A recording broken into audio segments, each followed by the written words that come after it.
जो आज के समय में स्थिति बनी हुई है और ये जो ईरान यूएस इजराइल के बीच में युद्ध चल रहा था, इस पर फाइनली 2 हफ्ते के लिए अभी विराम लग गया है।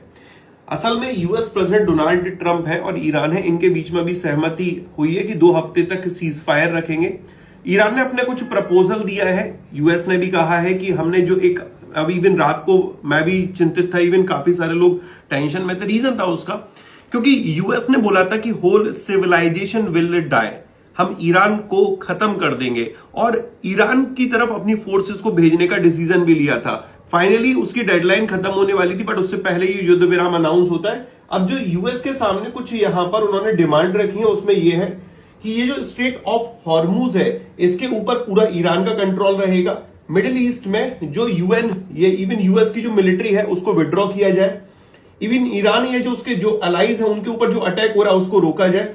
ये सारी चीजें हैं, इस पे यूएस ने कहा कि हम विचार विमर्श करें किन चीजों को हम लोग लेकर सहमति अपनी दे सकते हैं। अगर हम स्ट्रेट ऑफ हॉर्मुज की बात कर लेते हैं तो ये वो नैरो स्केप है जिसके ऊपर ईरान ने यहां पर पूरा अपना होल्ड रखा हुआ है। इधर ईरान है, इधर आपको ओमान, यूएई, सऊदी अरब दिख जाएगा और यही वो एरिया है जहां से चाहे वो एशिया हो चाहे यूरोप हो, जहां पर एलएनजी सप्लाई होता है, जहां पर आपका क्रूड ऑयल यहां से ही पूरा सप्लाई हो रहा है। और यही वो रीजन था जिस वजह से जब इन शिप्स को रोका गया था तो हमने देखा था कि all of a sudden market में पैनिक क्रिएट हो गया था, गैस के दाम बढ़ गए थे।